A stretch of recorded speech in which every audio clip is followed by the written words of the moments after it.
برنامه سیاسی و تحلیلی دیدگاه.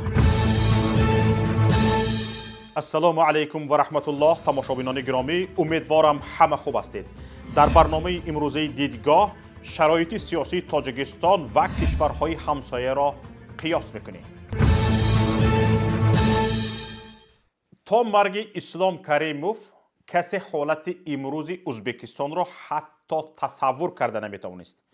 در ازبکستان، کشور همسایه تاجیکستان، 5 سال اخیر اصلاحات به میان آمد که کسی انتظارش را نداشت. ازبک ها اسلام کریموف را چنان آتمیز میگفتند که از لبانشان شکر میبارید، اما هیچ حقوقی را نداشتند. چنان مدح و ثنایش میگفتند که به هیچ گفتار راست نمی آمد. ازبک ها به این باور رسیده بودند که اگر اسلام کریموف نباشد به گرسنگی میمیرند. حتی این تاثیر به ما هم رسیده بود. این باور را رئیس جمهوری تاجیکستان امامعلی رحمان هم داشت و گفته بود که اگر اسلام غنیویچ نمی بود، ملت همچون تاجیک و کشور همچون تاجیکستان ارزی وجود نداشت. Если не было бы России и Бориса Николаевича Ельцина, если не было бы Узбекистана и Ислама Абдуганиевича, так такового нации в настоящее время таджиков и государства Таджикистана не существовало. اسلام کریموف با وجود ظلم‌های کس نادید و گوش ناشنیدش به مردم خودش و هم مردم کشورهای آسیای مرکزی از جمله تاجیکستان، مثل حاضر پیشوای تاجیکان خودش را همچون یک شخصی ناتکرار و عوض نشونده میدانست. اسلام کریموف با سیاست ظالمانه اش مردم ازبک را از روسیه تا امریکا و اروپا و تا کره جنوبی پراکنده کرده بود. فشار، تضییق، شکنجه، محدود کردن حقوق آزادی های شهروندان به اوج اعلا رسیده بود. این بود که ازبکستان همیشه در روی خط سیاه آزادی های مذهبی ایالات متحده آمریکا و روی خط مخصوص نظارت سپیشال واچ لیست قرار داشت. همین پیشوای سابق ازبک ها اسلام کریموف بود که زور بودنش را نشان میداد و اجازه نمیداد که نیروگاه راغون به ساختمانش ادامه دهد و به هر راه ممانعت میکرد. بر ضمن این دزدی اموال دولتی، ثروت‌های ملی ازبکستان از جانب دختران و دامادهای اسلام کریموف به اوج اعلا رسیده بود. گلناره کریمووا، دختر اسلام کریموف، دارایی‌های زیادی ازبکستان را به آفشار برده بود، مثل امروزه دختران امامعلی رحمان. اکنون حالا 6 سال شد اسلام کریموف مرده است، دیگر نیست. اما آیا برابر اسلام کریموف ازبک ها هم مردند؟ آیا چنانه که امامعلی رحمان گفته بود تاجیک های تاجیکستان هم از بین رفت؟ نه، برعکس جان مردم از یک نفر خودبین و یک رو خلاص شد.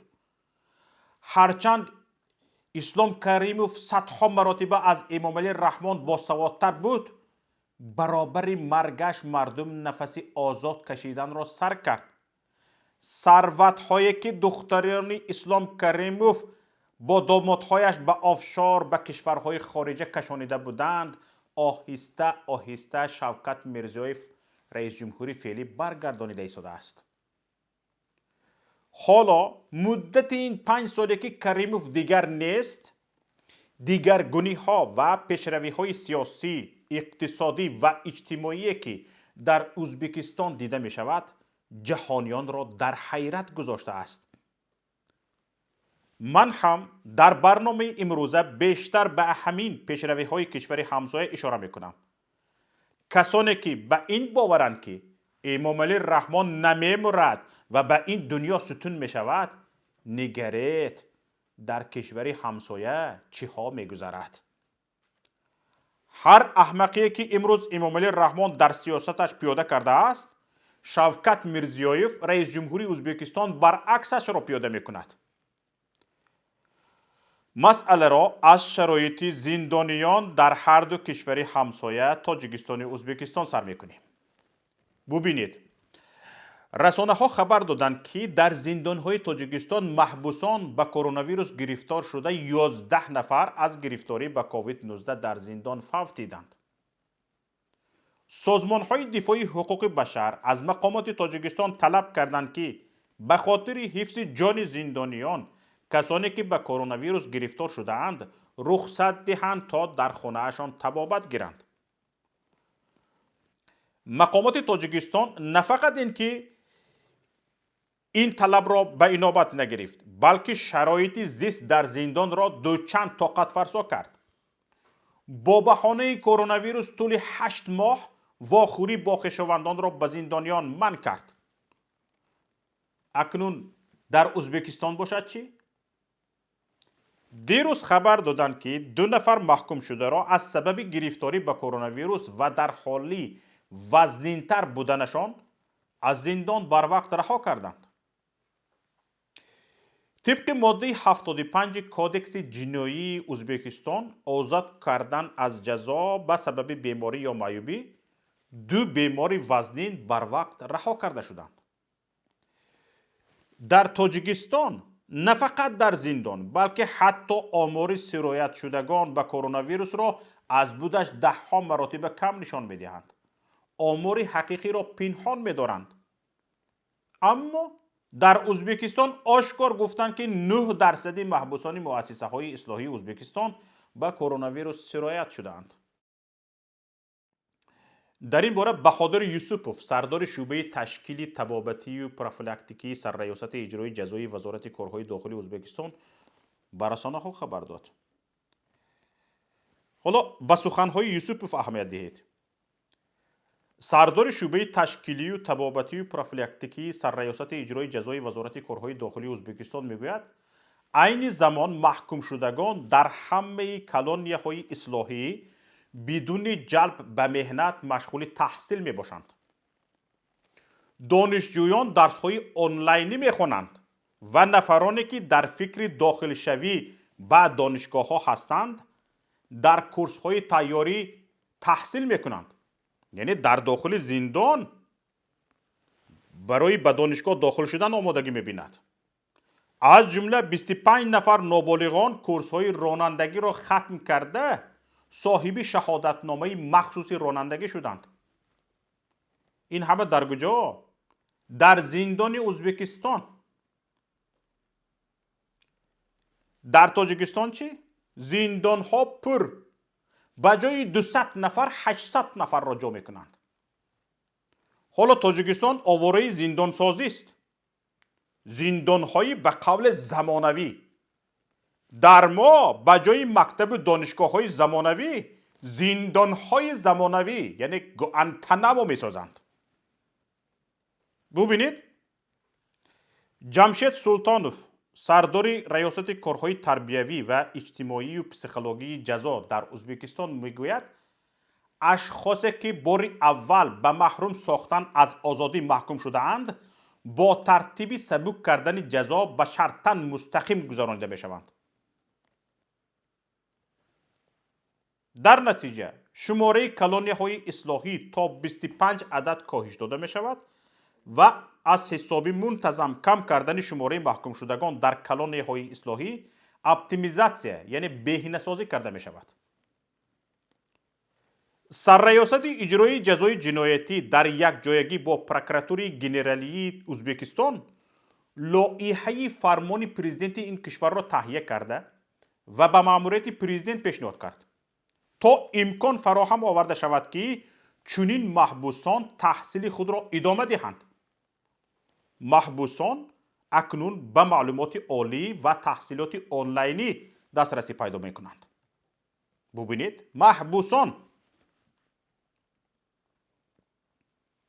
به محکوم شدگانی که در ایام دانشجویی برای صادر کردن جنایت محکوم شدند و در مؤسسه های اصلاحی جایگیر کرده شدند امکانیت داده می شود که تحصیل خود را در دانشگاه از زندان استاده با اصول آنلاین ادامه دهند.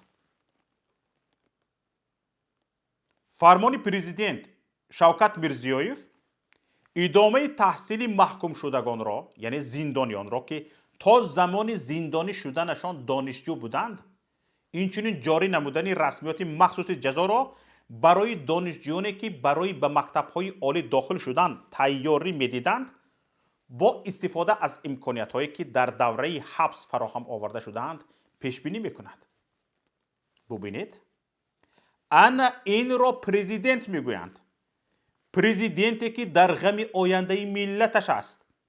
محبس را به مؤسسه واقعی اصلاحی میخواهد تبدیل دهد تا قشر جنایت پیشه نیز اصلاح شوند و رو به علم و معرفت دارند. در ما باشد چی؟ در ما باشد هوش یاد رئیس جمهور امام علی رحمان از هر یک نفر ملت خائن تراشی است، جنایتکار تراشی است و پر کردن زندان. هوش یاد در قصاصگیری، شکنجه و به سالانی زیاد زندان کردن نخبگان ملت. مگر می شود این نفر رو پرزیدنت گفت یا سردار بندیت ها؟ خودتون قضاوت کنید تماشابینان گرامی. اکنون تماشابینان گرامی درباره آزادی های دینی گپ میزنیم. از زمانی به قدرت رسیدن شوکت میرزیویف در ازبکستان قدم های استوار و مثبت در سمت تامین آزادی های دینی گذاشته شدند. از جمله مسجدها در ازبکستان تدریجاً باز می شوند. صدای اذانی که قبلا ممنوع شده بود اجازت داده شد. در کشور کتاب های دینی روز به روز بیش از پیش نشر می شوند و مسابقه های قرآن خوانی پیوسته برگزار می شوند. حالا درباره زندان ها گفته بودیم. یک چیز از یادم برآمده است. زندان جسلیک که در بین مردم به عنوان بارسا قیتمس، یعنی افتادی نمی برایی، به این زندان افتادی نمی برایی می گفتند ازبک ها، با همین عنوان بارسا قیتمس شناخته شده بود. سال 2019 با فرمان پرزیدنت به تمام بسته شد. هزاران محبوسانی که برای اعتقاد دینی در این زندانی بودند عفو کرده شدند و روی خط سیاه برای دینداران بیکار کرده شد. البته چونین دیگرگونی های مثبی به آبروی بین المللی کشور نیز تاثیر می رساند.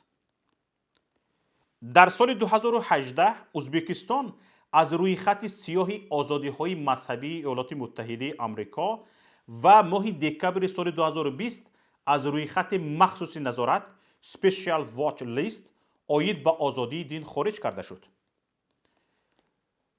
نمایندگان سرریاست اجرای جزای جنایتی نیز گفتند که از سال 2016 به محبوسان زندان‌های ازبکستان اجازه داده شده است که در وقت و ساعتش نماز خوانند و روزه گیرند.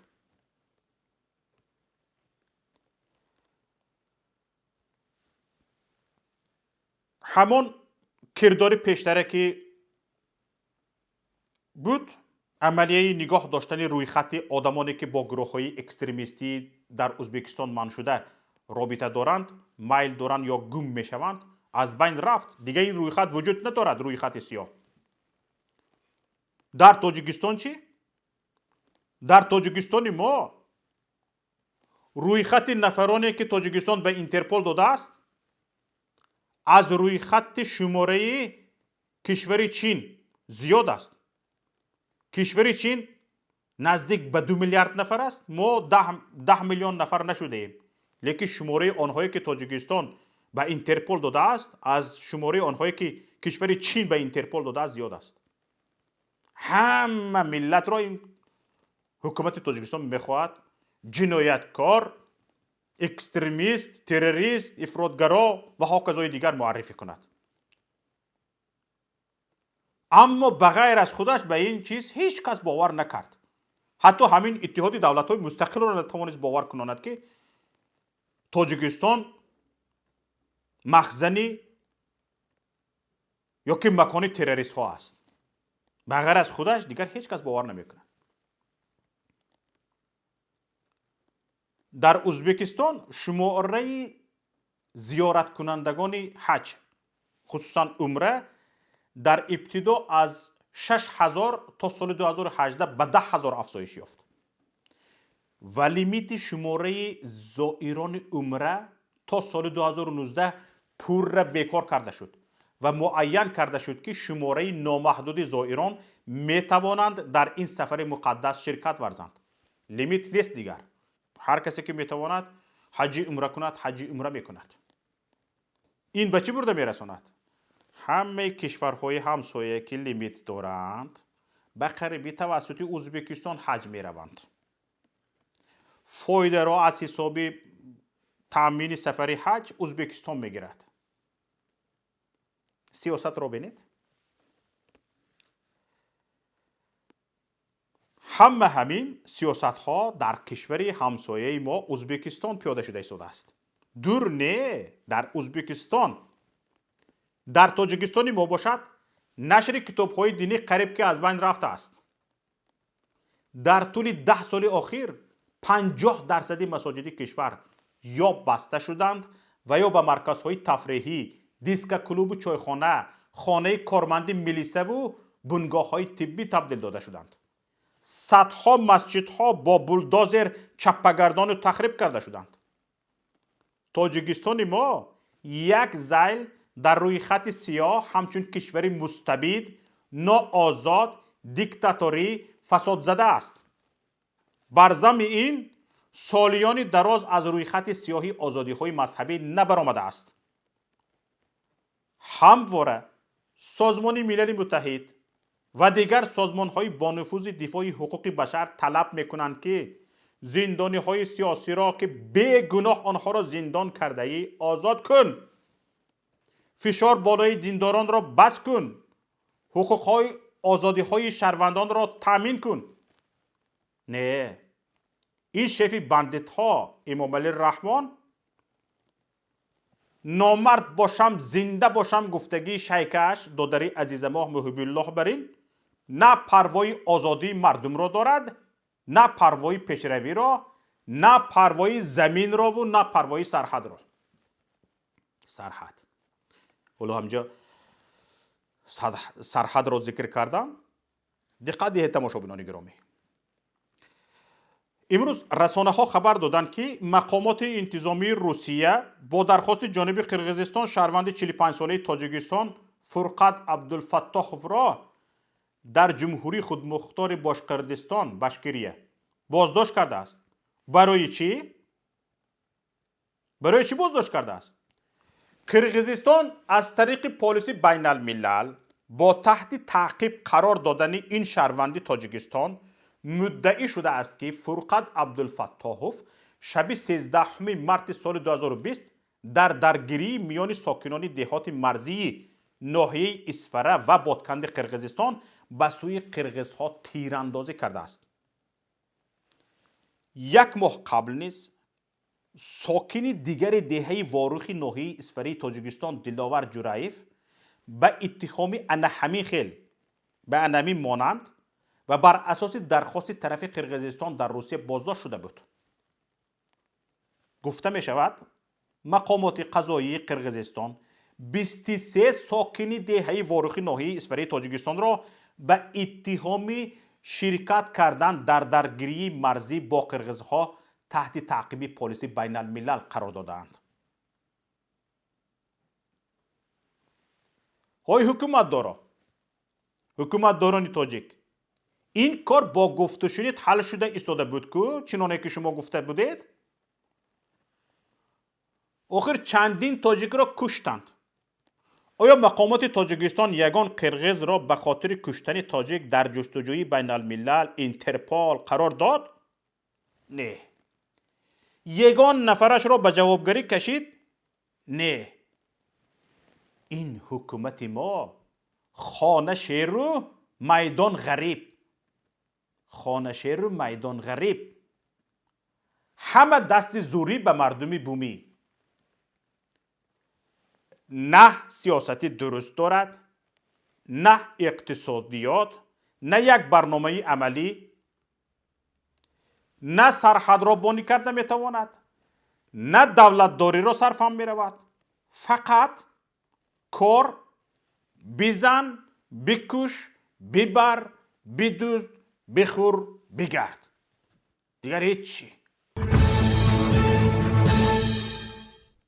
این بود برنامه امروزه دیدگاه. برنامه‌های دیگری ما را در شبکه یوتیوبی پیام تیوی و شبکه تلگرامی ما پیگیری کنید. با ما باشید. تا برنامه‌های دیگر، خداحافظ. برنامه سیاسی و تحلیلی دیدگاه.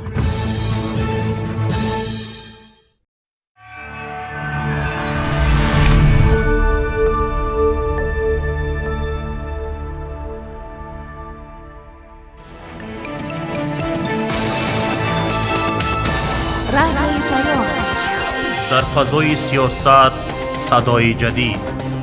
رادیوی پیام، علم، فرهنگ، نوید.